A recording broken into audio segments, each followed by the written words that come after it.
Hey, Byron. Good to be here. Thanks for doing a little sharing about your experiences. You've been reading the Urantia Book since when? My 50th anniversary is in a month. Wow. Yeah. So what year would you have begun then? 1974. Wow. Yeah. Wow. Yeah. And so you've been giving me some tips about the research I'm doing on different famous Urantia Book readers and so forth. And one of the things you talked about was that you did some research asking around about Jerry Garcia and the Urantia Book. Could you share anything about that? Well, it's funny. I started with the Urantia Book in 1974, and in 1973 they did Europe 73, or was it Europe 72, which was the most influential album of that era for me. So, even though it's not a deadhead like some people, that particular album has pieces on it. Walk Me Out in the Morning Rain, for example, which has a Urantia quality. If you really listen to that, there's something really mystical and really expansive about that. It's cosmic, but it doesn't have, verbally it's not, it's just the feeling of that. Yeah. It's deep and spiritual and life-changing if you really let it be. And it washed over me, and so it's funny that, a long time later, I found out he was a UB reader. Well, I never would have thought, because the lyrics are not particularly UB lyrics. Yeah. Another indicator in his music, I would say, is not so much the Dead, but it's that he played on the album Blows Against the Empire. Mm-hmm. In Blows Against the Empire, he was lead guitarist for that. He was brought in by Jefferson Starship, Mm-hmm. right? But the lyrics of that are very cosmic. If those who know this, right? It's about a bunch of hippies and meeting in Golden Gate Park, and there's 7,000 of them, right? Then a spaceship comes down, and they all get on the spaceship. They all get on the spaceship, and they go on a trip way out into the galaxies, right? Wow. And there's Andromeda, the looking down, and it's only Urantia people they think of that, or people who are really tripped out. Because, Yeah. But he didn't write that, but he played the lead parts. One of his best lead parts. Wow. Is totally inspired, and it was everything. It was political, it was religious, it was spiritual, it was visionary, it was prophetic. I would say that was prophetic. Wow. That particular piece, and so a lot of people don't know that, and they really ought to know that. And so I would urge anybody who's listening to this to find it on YouTube, play it back. Right. Cool. So, What song would you say? it's that particular song, which is, well, the whole album. But Uh-huh. it's the second part of that album. Uh-huh. There are songs that precede it, and then the actual Blows Against the Empire. Blows Against the Empire. Okay. Is the name of the title track, I think. Okay. Yeah, but you can't miss it because it's very long. Yeah. And so he was part of that little scene, and that the influence of the Urantia Book and the Haight-Ashbury, where they were, starts early. Yeah. It's early, you know better than I do. Probably about 65 or something. Mm-hmm. That the Haight-Ashbury, was pervasive, and it was odd because in 1998 I contacted a guy who wrote kind of the main history of that era and actually lived through it. Yeah. And he's a prominent literary agent, and I just was a friend of mine. I knew he was really open-minded, and I said, "Would you endorse this book I published about the Urantia Book? I know it's kind of weird, but he was a friend of mine, and he was a professor at Stanford. And when he got the book and he looked at this thing, he goes, Urantia? Look at this. I mean, I heard all about this in the Haight-Ashbury. I haven't heard anything since. Oh, wow. So yes, I will endorse your book." And he said, it's funny because I was in the Haight-Ashbury. We were pretty stoned a lot of the time, and I didn't know that there was a part 4 about the life of Jesus. And now because of you, I know about it. So then, he said, but it was circulating. Everybody knew about it, and the musicians knew about it, and we know that story, and not just Grateful Dead, but a number of other ones in the Haight. Yeah. Santana, of Yeah. course, was in that scene, in the Yeah. Haight, and he also said everybody was reading it in that time. right. Yeah. And And Mountain Girl said it too. Yeah. Mount Girl, and so Garcia picked it up, and So a long time later, 1997, I started as a professional publisher, and somebody came to me with a manuscript of channeled from Jerry, because Jerry died in 1995, I think. Yeah. 5. So Jerry had just died, so now there was like this kind of, the saint, or the great Jerry, right? So there was a cult in the Bay Area. So there were these books floating around, and this was a book about him having channeled from heaven, what it was like in heaven, and songs that he wrote in heaven, right? I mean, it's like, you can't make that up. I mean, and so I was like, yeah, I just started out publishing, and, everybody loved Jerry and everything. So, here he was channeling from heaven. So what? All right. And So you published it? no, I didn't. What happened is, because I had the manuscript, I had the full manuscript, and I was living in San Rafael by coincidence, which is where he lived, and he died nearby there. So I knew a few people in rock and roll at that time, and so I started getting around town and find out people knew Jerry. Like everybody said they knew Jerry, but they didn't, because everybody knew everybody. But but it wasn't hard to find people that directly knew Jerry and that knew if he was a Urantia student. And especially I found a professor at California State University who was a scholar not about Jerry's life, but a general cultural studies. Yeah. And she validated that he was a Urantia Book reader because she knew about the Urantia Book, and that was one. And then what did I do? I circulated the manuscript to Phil Lesh through others. And Phil Lesh came back and said, yeah, this channel thing sounds like Jerry, So I thought, well, maybe I should publish this. Then I found out there was another channeled book.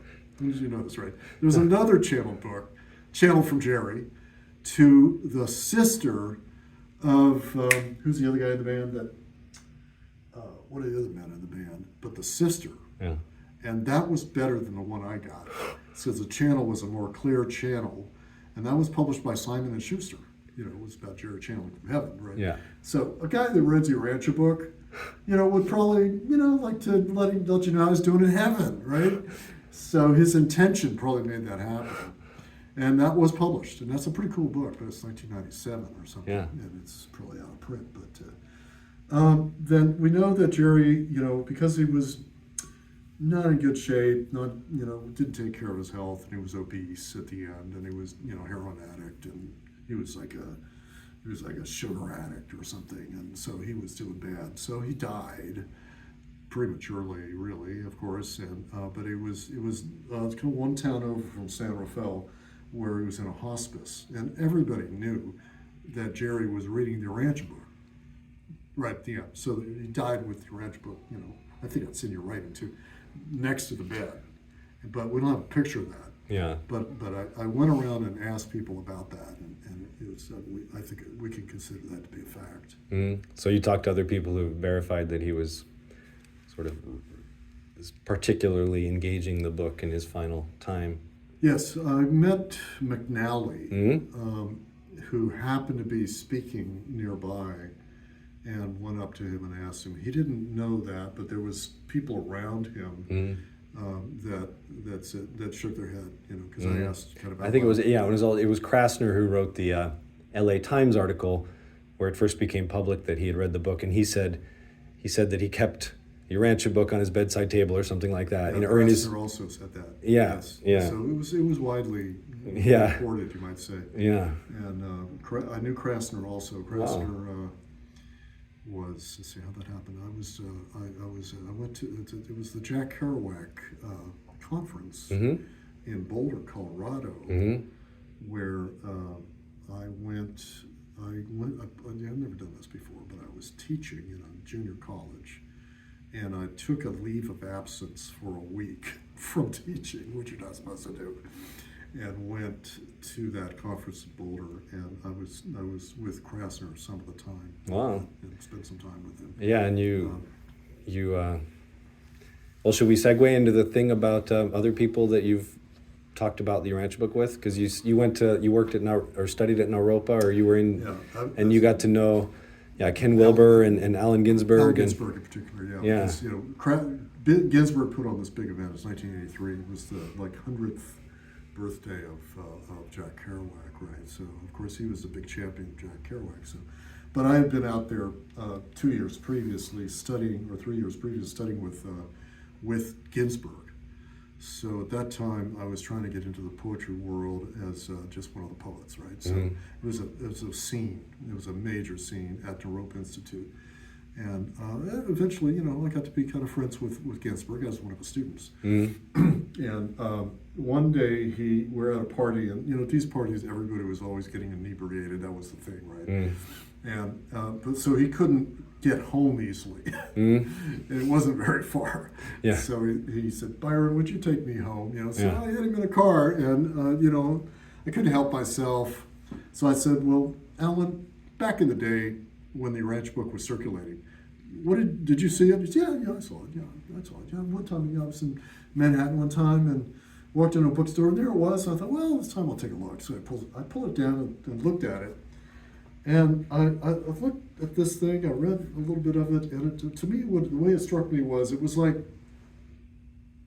he went like this with his fingers. It was like boxy, like square. Yeah. You know, and he's a poet, right? So what does that symbol? It doesn't mean, it symbolizes many things, right?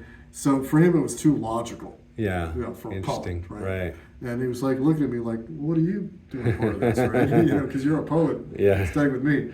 And I said, "Well, I'm part of the community, and they're all over the place here in Boulder." And he goes, "Yeah, no, I know that." Yeah, and he says, "Tell me, really, what's going on in that community?" He was curious. Yeah. And so he knew it was a community Yeah. that existed that was not insignificant. You Yeah. know, and he wanted to know what was going on, so I gave him a whole rundown about it. Cool. But you could see that guys like that did not have that great of an impression. They thought it was really quite to the side and offbeat and weird. But Garcia didn't think that. Yeah, and a lot of other famous musicians for sure, and some authors. Yeah. And Ken Wilber read it when he was 14 or something like that? Wilbur, one time I was a guest at Wilbur's house, just one-on-one in 1999, and that was quite something because he was at the peak of his powers. He was just absolutely beyond belief genius. It was unreal to sit with him, and you know, and I actually created one of the early websites about his work at that time. Wow. And so he was flattered, and he said, "Why don't you come out and see me?" Yeah. So I went to see him, and I brought him a Urantia book as a gift. I brought him a bottle of very expensive wine too. Yeah. And so which thing should I give him? So first I gave him the bottle of wine, and he goes, "I'm a teetotaler, but I'll just taste it, right?"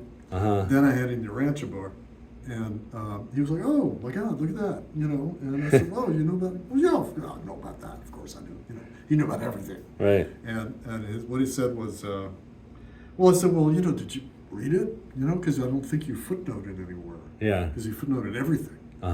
He said, yeah, but I read it when I was 17. Okay. You know, I read it and stuff, and but did you have, you know, he says, "Man, I don't know, I think it was good, it was all right, you know." Yeah. And so I said, "Well, here's a new edition, and it's a better looking edition, and I'm giving it to you as a gift." So what he did is he opened it up on the table, and I watched him look at it. So you're looking, just like Einstein, right? Yeah. This is a genius. Yeah. And you could see him going, he's going through it like, you know, and he turned to the section of the Trinity, about the Trinity. And he goes, "Oh, well, yeah, Trinity, they have a Trinity." And he was just taking it in, like, Wow. never forget it. And then he closed it. He said, "So what are we going to talk about?" So it was not prominent for him either. Yeah. But, you know, with Wilbur read everything that was out there, because at that time, everybody came across, any intellectual who was alternative would definitely have heard of it. And that's what I gather from all the people I knew. And then you saw him again. You had lunch with him after the conference in Colorado, in Denver, and I think you said that he also kind of said something about that he. Well, I was trying to get, you know, I was publishing books about the Urantia Book, and I had been right after that. You know, Ken really liked my work because I put up this pretty cool website about his work, right? Yeah. So then I wrote some essays and this and that, and then he invited me to be an inaugural member of the Integral Institute year 2000. So I was now with these you know, pretty interesting people in this big room. Actually, it's his house, his mansion. Yeah. And so after that, he stayed pretty close touch with me because I was in his institute. Yeah. And I was sending things, I mailed them to him that I published about the Urantia Book. Yeah.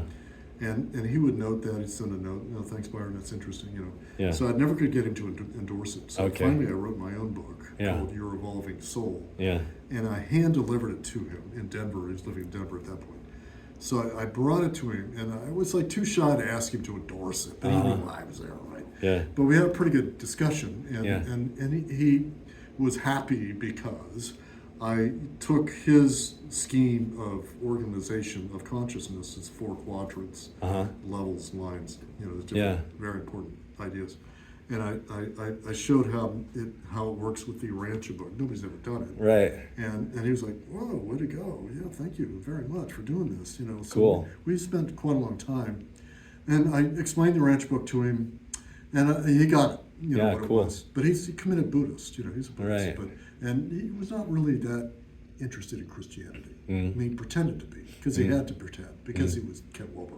He had to be into everything. Yeah. But you could see it was not in his heart. So the Urantia Book did not really hit with him. Okay. Yeah. Well, thanks so much, Byron. We'll continue the conversations.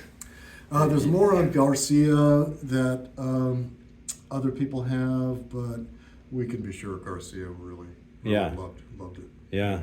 Yeah, not so much in the lyrics though. That's Right. the He thing didn't really about- write the songs, many songs either. Yeah. No, I didn't write all that many, but you know, nobody there was writing songs, you know, explicit songs about spiritual. You know, Yeah. But it was the tone of it, and the feeling was about sincerity. That was our whole deal. Was just being open, naked, sincere, which was the beatnik view too that they came out of, right? Which just nakedly open who you. So Yeah. that's your rant. They didn't want to put it on a show. They said, we're not showmen, we're musicians. And they went against this whole thing about, being all fancy with the light show or whatever. Well, and they just had pretty good lights and they had pretty good sound, but they're not into pretense. Right. And your Urantia Book teaches sincerity. Yeah. So these guys had that in spades. They were the sincere. Yeah. You know, And that they developed such a phenomenon, with the deadhead community and the, it's pretty amazing. Sort of off the mainstream, but huge. Yeah, but it kind of got bigger than the mainstream. Yeah. And maybe some of that is the Urantia culture of the Haight-Ashbury. Mm-hmm. It infused Haight-Ashbury, and they came out of that environment. So he probably turned everybody onto it, I would think. Yeah. Thank you, Byron. Awesome to talk. Yeah.